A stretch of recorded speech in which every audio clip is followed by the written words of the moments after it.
This is The Great Outdoors with Jason White, exploring the great outdoors in Pennsylvania and beyond. Brought to you by the Mariana Outdoorsman Association and by Wild Acres Farm, Fishery, and Regulated Hunting Grounds. Now, The Great Outdoors with Jason White. Hello, friends. I'm Jason White. Welcome to The Great Outdoors. Happy to be here today. It is the start of Lent, and I also would like to wish everybody a very happy Valentine's Day. Starting things off with our sponsors, Mariana Outdoorsman Association. You can join the Mariana Outdoorsman Association, also known as the MOA, at marianaoutdoors.com. You can stop at our office/bait shop at 1997 Morey Road, Clarksville, Pennsylvania, 15322, which is also known as Wild Acres Farm. But you can also check us out on Facebook, Instagram, Twitter, LinkedIn, Spotify, Anchor Radio, YouTube, and as always, listening to us on the radio. So here on WMBS Radio. Also, Wild Acres Farm, Fishery, and Regulated Hunting Grounds. If you're looking to do a deer hunt, turkey hunt, free range, no fence, and also upland bird hunts of pheasant, quail, and chukar, please check us out. Phone number is 724-579-0924. Again, that is 724-579-0924. And you can also reach out to us on 10mileco.org, TENMILECO.org, which stands for 10 Mile Creek Outfitters, who is the managing operator of Wild Acres Farm, Fishery, and Regular Hunting Grounds. But just want to reiterate, absolutely zero fence. Everything's wild, as in the name, Wild Acres. And special thanks to Washington County Tourism and Promotion Agency. Please visit Washington County. Dive into some upcoming events for the Mariana Outdoorsman Association. This upcoming week, January 16th, 17th, and 18th, we will be at the Pittsburgh Outdoor Expo. It's at the Monroeville Convention Center, so if anybody would like to come, there is an entry fee associated with it. Friday the 16th and Saturday the 17th, the hours are 10 a.m. to 7 p.m., and the 18th, which is Sunday, the hours are 10 a.m. to 5 p.m. January 24th, which is the following Saturday, 9 a.m., there will be a continental pheasant hunt at Wild Acres Farm, Fishery, and Regulated Hunting Grounds. If you would like to register, it is 724-579-0924. Additionally, March 1st, which is a Friday at 3 p.m., we will have our March trout stalking. We always meet at 1997 Morey Road, Clarksville, Pennsylvania, 15322. All areas will be stocked, so if you've never experienced that, or if you would like to check out our facilities, please feel free to join. March 2nd and 3rd, we will be at the West Virginia Outdoor Expo. That is held at Milan Park Convention Center down in Morgantown. It's a really great venue, a really growing and upcoming event, and we'd love to see you there. Friday, April 5th, we'll be doing another trout stalking. Same location, same time, 3 p.m. April the 6th, Saturday, is the opening day of Pennsylvania trout season. April 20th and 21st is our long-range hunter class. That'll be long-distance shooting. Typically, we're teaching people, obviously, 100 yards, but we're going out 500-plus yards, teaching people how to learn about harvesting and accurately and sufficiently harvesting big game animals. So if you're looking to really hone in your skills, having a good mentor teach you with military experience, please consider this event. It's on our Facebook page at Mariana Outdoorsman Association. You can also go on our website, marianaoutdoors.com. And we're sending it regularly in our email blast. So, and as always, you can reach out to us at 724-579-0924. I wanted to highlight today about these outdoor shows. I think they're very important, not only for small business growth, but I think they're a really tremendous asset to the outdoor community, agricultural community. children. They serve a lot of systemic benefits. So, I mean, just alone, if you're looking to take some kids, there's a lot of things to see. A lot of these different venues, whether if you're coming to the Monroeville show here this weekend or the West Virginia show in a couple weeks, there's just a lot of activities for kids, different things that they can participate with, and good food. But there's a lot of equipment, a lot of guides, outfitters, etc. People that have, guided hunts in different parts of the country, other countries, different parts of the world. So if you're really looking for something unique, looking for something for you and the family to do, I'd highly recommend either of those events. But if you're looking to expand your horizons as far as, maybe you want to just take that trip that you've never been on, it's really a great opportunity, depending on what your goals and aspirations are, hunts you've never done. Maybe you haven't harvested a whitetail in a certain state or a turkey in a certain state. These are just things to consider. These are great events where you can connect with a guide or an outfitter that could really put you across the finish line and help you to achieve those goals. So I highly, highly, highly recommend it. Again, both of these events are fantastic. I really think they're great family-oriented events. I also wanted to say, there's a lot of businesses, small businesses, mom and pop businesses, whether they're guides, outfitters, somebody that's, that makes fishing nets, somebody that makes fishing poles, lures, etc., guns, I could go on and on. But these are great small businesses. So, going to these types of events, you really get to see what's out there. Maybe there are businesses in your back door that in your backyard rather, that you just didn't realize were there. So do yourself a favor. If you have a couple hours or heck, even a half an hour where you could, pop in and experience what's out there, please do. Please do. I think you'll really be enjoyed with what you're going to see. And you never know. You might end up booking a trip. You might end up making a connection. And, I think that's tremendous. That's what these events are about. They're great networking opportunities. You never know what you're going to walk out of those events with, whether that's gear or just simply relationships for the future that, maybe you want to book a hunt or a trip. So highly recommend it. If you have the opportunity, please do. And, consider it firsthand just from my experiences. Looking ahead, I wanted to say, we have this continental hunt around the corner. We're kind of winding down, far from over, but we got about another 4 good weeks, I would say, 6 tops. And then we're going to be kind of ending things at Wild Acres Farm, because it's kind of a transition period right now. This has been a mild winter, so we've been doing actually a lot of mechanical work, getting equipment prepared. I had to totally rebuild a rototiller for behind a big tractor. We just did some tractor servicing, totally did grain bin replacements and a rebuild on a corn planter. So that's really exciting. But ahead of schedule.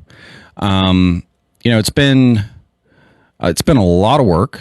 And for those out there that are interested in agriculture, or you're interested in food plots, or you're interested in property management, I'll start off with this year. Right after the first of the year, I went and got some soil samples. Because you need to know your ground and the quality of the soil before you go planting anything. Number one, you don't want to put fertilizers, lime, etc. down if it's not needed. That's number one, because that's just a total waste of money. And also, you need to know the quality of the soil on the other end of, there's no point in putting fertilizers down if the ground actually calls for lime, and vice versa. These are the kind of things that a soil sample can tell you.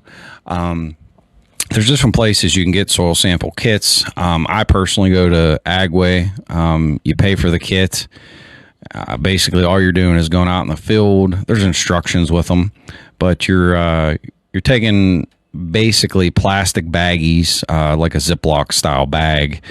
Getting, I would say, about a third of a bag of soil. You dig down about 4 to 6 inches. Get yourself a good bit of soil.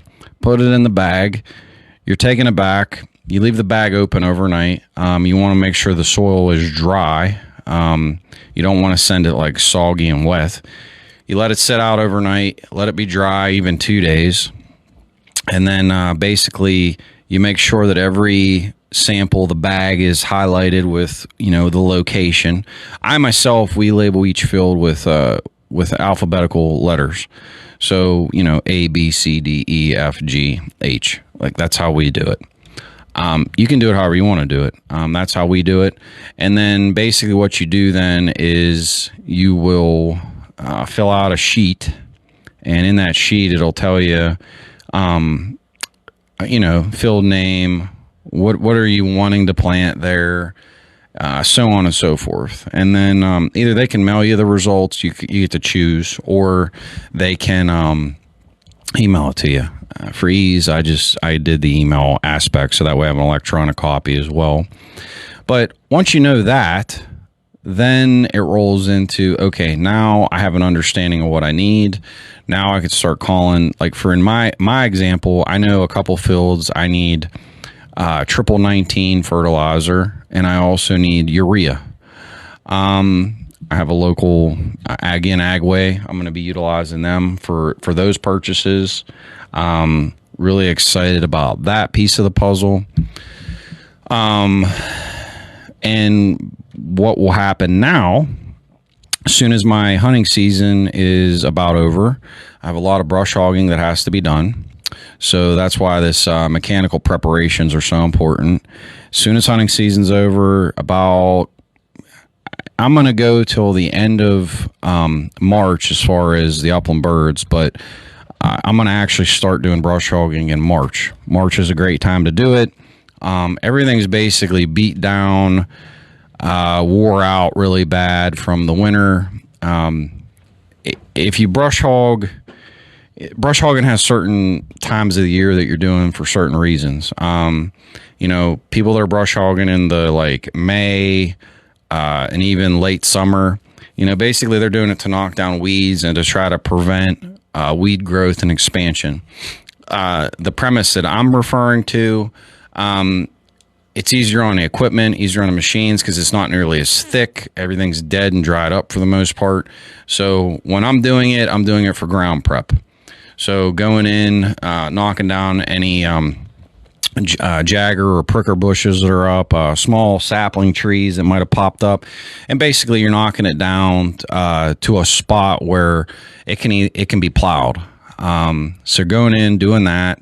I'll be doing that in March, and then as soon as I get enough dry days that I can roll the soil over, we'll be go ahead and doing some plowing. That is relatively not hard. Most of that is all about equipment preparation, ground prep, etc.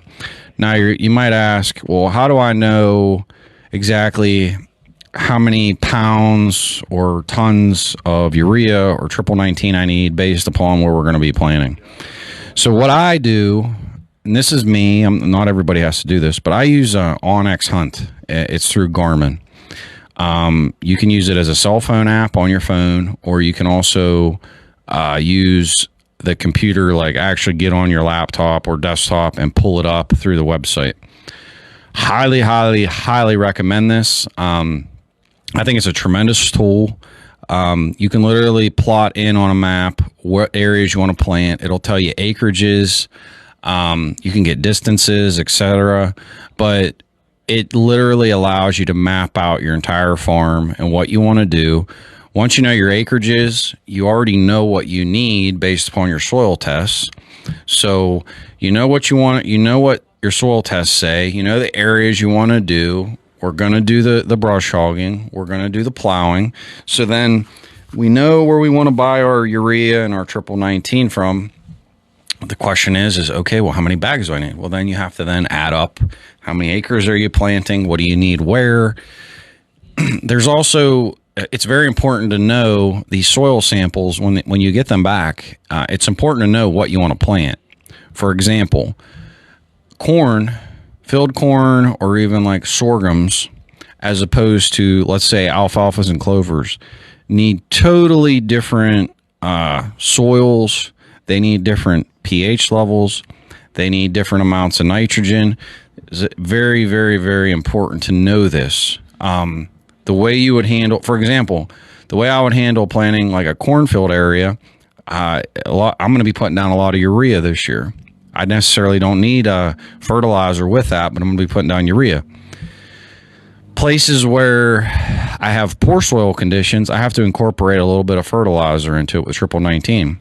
Places where I'm planting my clovers and alfalfas, I actually don't need anything. The soil is good enough, and actually clovers put nitrogen back into the soil and help actually fix the soil. So there's benefits even in that capacity of what you're trying to plant. But again, knowing and understanding an initial goal, and I highly recommend right around January 1st to be laying out what you want to do with, again, soil samples, getting them back, understanding what you want to do, then laying out on a map what areas do you want to utilize, figuring out your acreages, having your equipment prepped, ready to go. So that way when the time comes, for me, it's going to be in March. I'm going to start brush hogging those areas. Once I'm done brush hogging, then I'll be doing plowing. After I do the plowing, I'll do a disc right before I'm ready to plant. When I go to plant, I'll be running urea and triple 19 out of I actually have fertilizer boxes on my corn planter, and then areas where I need to, do additional, I'll utilize like a whirly bird thrower from a quad or even from the tractor. That remains to be seen. I have to figure that out, but those are just little fine details of the whole premise. Now, the last piece of the puzzle, we've talked about soil samples, we've talked about equipment maintenance, equipment preparation, we've talked about acreages and laying out your plan, we've talked about what we want to plant and determining urea, fertilizer, lime, etc. But the other thing is the actual seed itself is placed in that order, because you don't want to order too much. You don't want to make sure you're in a situation where you don't have enough. So this is, again, there's an extreme need and necessity to understand the acreages that you want to plant. What are you trying to get out of it? What's the benefit of it? What are you trying to get at the end of the day? Is it food plots for the deer? Is it corn for production? Is it hay, like a hay field? What are you trying to achieve at the end of the day? Is it a brassica food plot for the deer? It's just all things that at the end of the day, you have to answer these questions. I can't answer them for you, but you have to lay out a plan, and it's very important. January 1 to, I'm going to say, May 1. That's the time where you should be really honed in and focusing on this stuff.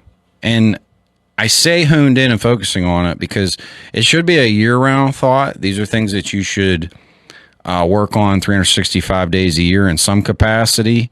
I'm not saying it has to consume you every day of the week, but these are things you need to be conscientious of. This is why I like this OnX Hunt, I think, is a fantastic tool. Something that can be at the click of a button on your cell phone is tremendous. Things like this, I cannot express how invaluable they are, because otherwise, you got to go out and take physical measurements, guesstimate. It can be very cumbersome, time consuming. When you can pull up on your phone the ability to figure out acreages, distances, etc. And I think separately from the agricultural side of it and conservation ideas here that we're discussing, humongous opportunities for you to track, tree stand potential prospect locations, tree stand locations, and then even walking trails in and out of tree stands. It's a great tool. It is a tremendous tool. Highly, highly, highly recommend it. I'm not, they're not a sponsor or anything of the show, but I would say to you, if you're looking for something that is a great tool for you from a ground preparation standpoint, agricultural perspective, conservation mindset, if you're looking to use it even for hunting applications, for tree stand locations, scouting, I highly recommend it. It is a humongous asset in my arsenal when it comes to just planning. When it comes to, I have a thought of, I'm out in the woods scouting and I find, a couple buck rubs, or, right now is a great time to just take a walk in the woods, because you're going to see deer trails that, necessarily in the summer and even in the fall that might not have been as visible.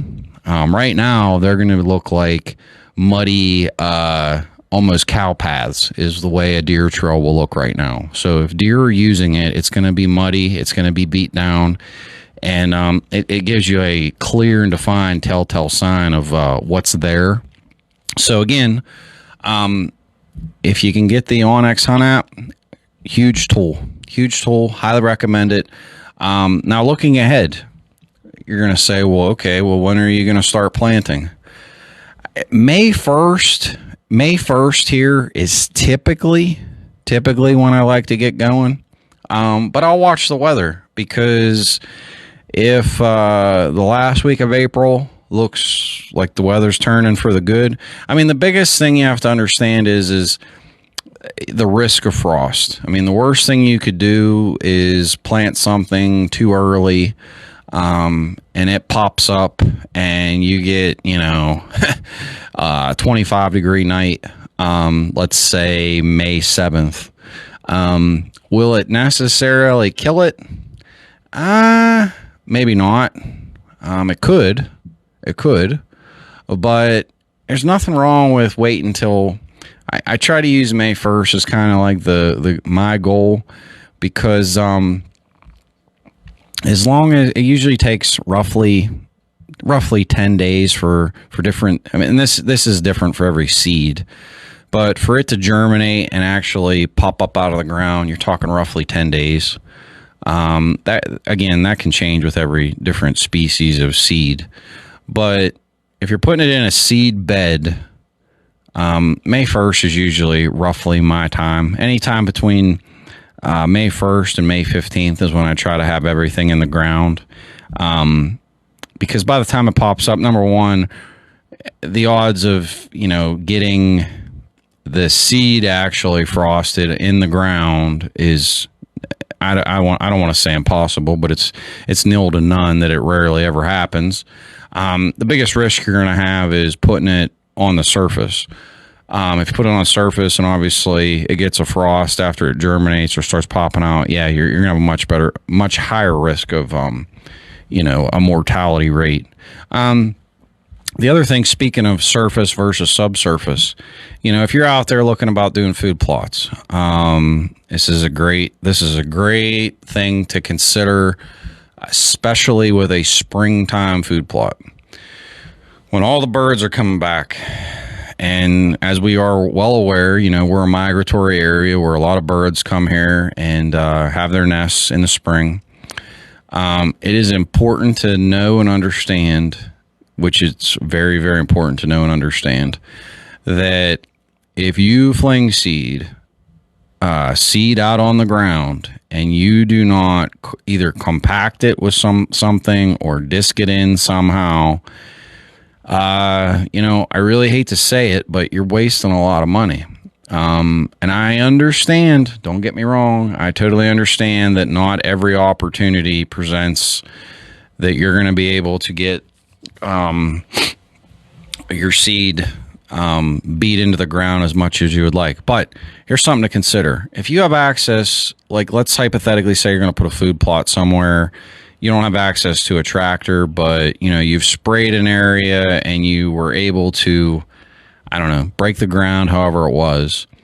If you're able to at least drag some type of a scrape, like a screen or some fence, anything at all to get yourself some grooves where the seed can get into a little bit of anything. I mean, it could be such a small little cut for the seed to get into. It does not take very much. I can assure you of this.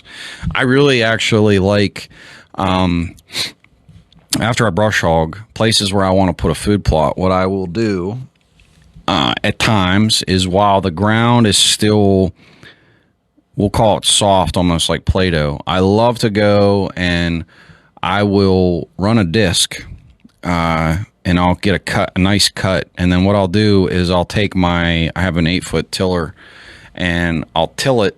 And what happens is when it's still a little bit like Play-Doh, it'll actually put it up in these nice little flat, it almost looks like chunks. And that is the best way that I have found to fling seed. If you're going to fling seed, you fling seed, walk right down the area, and you just have cracks and crevices everywhere. I've done that. I like to do it on places like where I have trails at the farm, places that I want to be able to maintain as being mowed. So especially anywhere I'm going to have, how would I describe it? Like anytime I'm going to have a trail going through, like say a hayfield or a place that I utilize for upland bird purposes, I'll take my tiller, I'll brush hog first. I'll brush hog the path, but then I'll take the tiller again in the spring when it's still really soft. Take my time. I'm in first gear, never above first gear with a tiller. Going nice and slow, and I'm just creeping that surface to get that little notch. And then I'll walk it by hand, because the one thing, if you're trying to fling seed a certain area, there's two ways that I would do it personally. I would either do it by machine, if you have a machine to fit that space, because it's going to put it right down in the ground. Boom. You know you're getting that exact seed, into an exact specific footprint.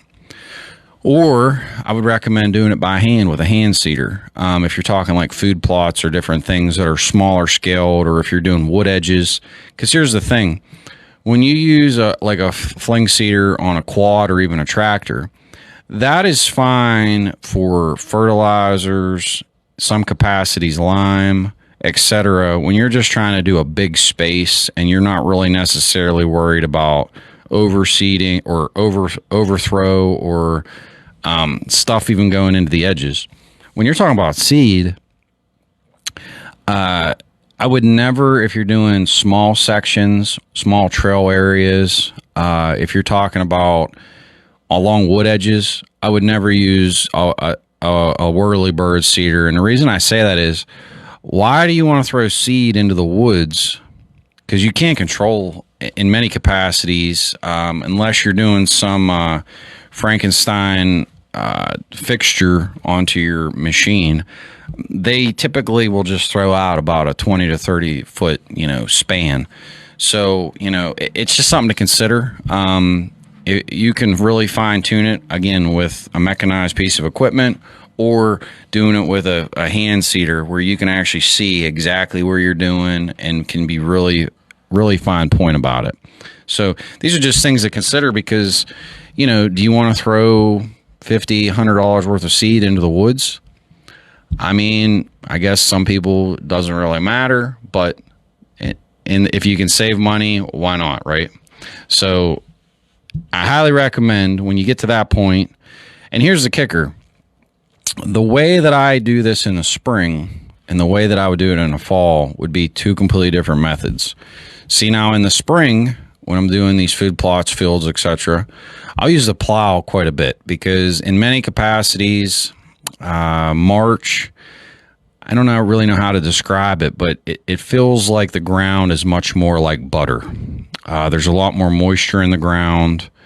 It's not nearly as dry. It just makes it's a lot less. It doesn't beat up the equipment nearly as much. So using the plow, if I'm going to do it, I'm going to be doing it here, like I said, in March, right around the corner. That works fantastic. You're not going to go out into a field in August many times, especially if there's a drought, and be using a plow. Basically, you're trying to plow a piece of ground that might be as hard as a rock, or as hard as a brick at some points in time, especially if we're into a drought. If I'm into that time of year, typically what I will do is my approach would be to brush hog an area. I would spray it with some form of a glyphosate weed killer. I would let it sit for probably at least a week. And then all I do is I'll take a couple passes with a disc just to go ahead and get some cuts into it. I'll walk into that area then with a fling seeder, and I'll seed that particular space. And then I'll run my tiller over it, but I just skim it. I skim it just enough just to break those like cuts and grooves in the top of the dirt, just to knock it down and cover the seed. That's it. Because I can tell you, you get into that really dry time of the year, you will destroy equipment. And the last thing you want to be doing is putting thousands of dollars into a piece of equipment when it certainly isn't needed, or it's completely unnecessary to be doing that. So, these are just some things for you to think about, some ground preparation methods, things that you need to be cognizant of when it comes to soil samples. Be jumping all over that maintenance right now. Get that equipment ready. Change the oil in the tractor, air filters, fuel filters. Make sure that all your grease fittings, go ahead and hit all those grease fittings. Make sure everything's greased and maintained. Once the frost and all that ends, I would say you should have already done it, but before I put all my equipment away, after usage, everything gets hosed off and cleaned. So that way, it's sitting out, everything's out of the weather. I don't leave anything out, just sitting uncovered. Hey, if you don't have a roof, go to Walmart and buy a tarp. Go get some tarps, tie your stuff down, but do not let the sun beat on your rubber hoses. Do not let, 18 inches of snow and ice sit on top of your equipment. It's just not good for it, at all. I do my very best to keep everything out of the weather, but that can't always happen. And when that can't happen, tarps are a fantastic alternative. So just think about that. Make sure that you're doing, when you go to put something away in the fall. So right now, when you're doing the maintenance that I'm talking about, it should be all touch-up work. Or, in my capacity, I had to do a couple rebuilds. My tiller needed a lot of work. We had to change out an actual a gearbox. So that was a big to-do. Last year, I was changing out tines. Next year, I have it on the slate that I'm going to change out more teeth or tines on that machine. Last year, excuse me, I changed out the fertilizer boxes on the corn planter. This year, I changed out the whole mechanisms on the seed boxes. So that's all brand new. And that's another thing. You have to plan ahead and be looking at basic maintenance with your equipment. The last thing, especially from an agricultural perspective or even from a hunting perspective, if you're trying to, we all have busy days. We all have, whether this is your full-time job or if it's a hobby, it doesn't really matter. Time is valuable. The worst thing you could possibly do is go out into the field and you start working on this stuff, and all of a sudden you get equipment breakdown. A lot of this stuff can be prevented. Grease fittings are there, use them. Chains need a little bit of oil, put the oil to it. If you got belts, check your belts. Make sure nothing's jammed up. Look at the basic overview of things. This is just standard. I highly recommend it. I can't stress it enough. The worst thing in the world is going out into a field in May and going to put seed down, spend all this money on fertilizer, spend all the money on lime, brush hogging, plowing, disking. You go to run your seeder out and, you realize your chains are broke off or something's rusted shut. Just prevention, folks. Look at opportunities that you can make sure your equipment's taken care of. Treat it like your car. Treat it like your vehicle. Treat it like anything else in your life. It'll make your life so much easier and more effective and efficient. These are just little things that you got to be conscientious of, because when it's time to put the seed in the ground, figuratively and literally, you want to make sure that you can be successful in that venture. Cannot stress this enough. And, with the mild winters, or this mild winter, I should say, we're probably going to have an earlier spring. I already noticed some flowers already starting to emerge. Not blooming, but I've noticed different flowers are already starting to emerge. So that's a telltale sign that spring will be here sooner than later. So these are all things that you should be thinking about. If you haven't thought about them, I hope that, maybe I've helped you to start to think about it. Soil samples, if you didn't do them, take the time and do it. It's well worth it.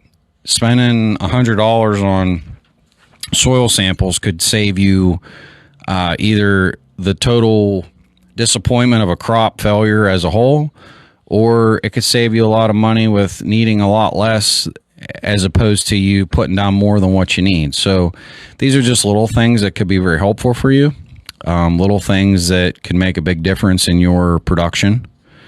And I would also say, watch how things grow. If you don't write it down, take some mental notes. See how things go. Make sure to document your process.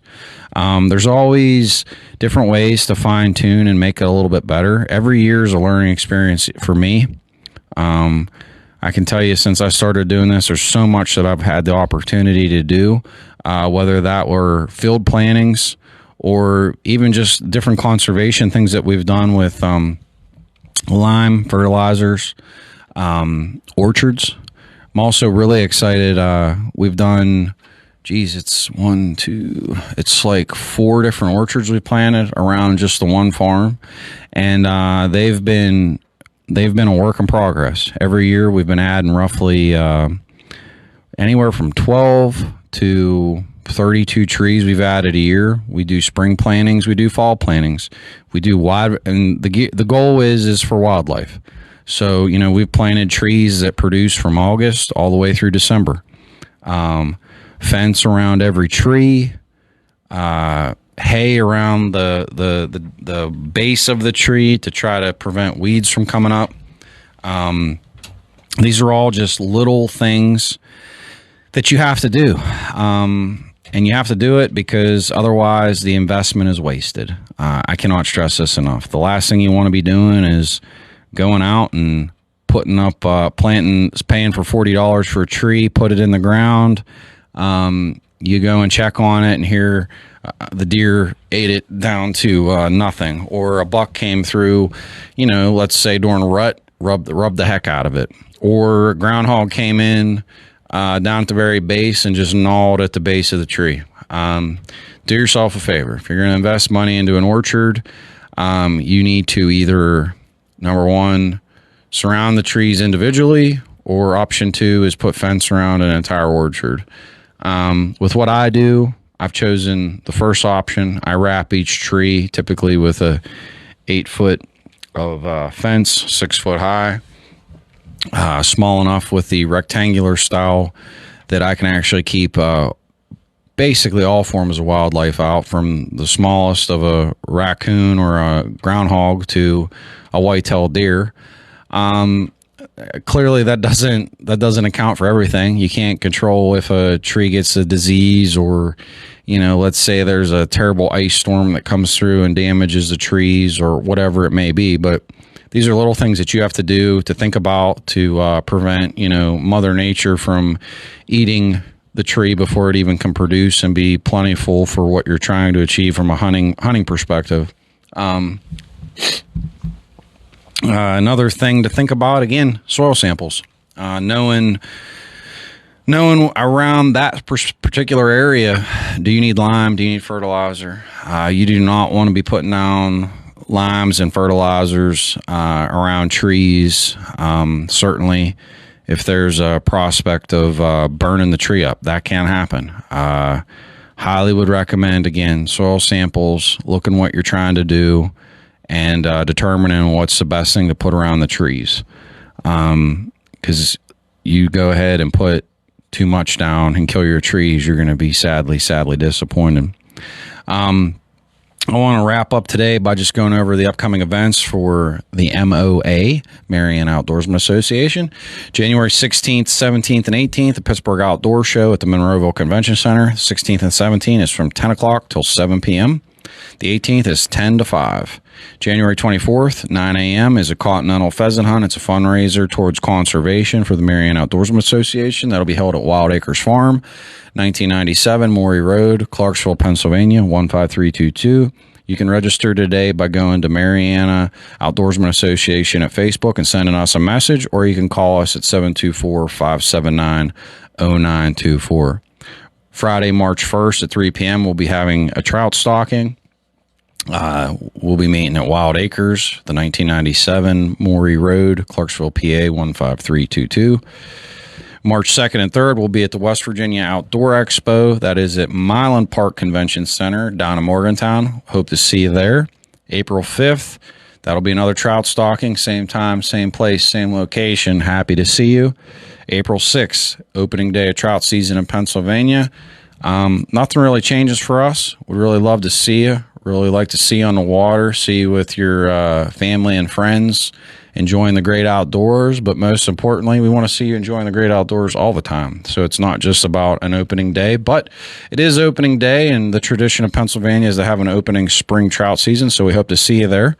April 20th and 21st, we have a long-range hunter class. I'm really excited about this. We'll also have one in late summer. I believe it's in August. I don't have the dates set yet, but this is a fantastic class. If you potentially are going to go on a hunt out west, shooting excess of 300 yards, I'd highly recommend it. You need to know and understand how to shoot different angles, shooting off the ground, shooting off a bench, shooting off of freehand, off of posts, etc.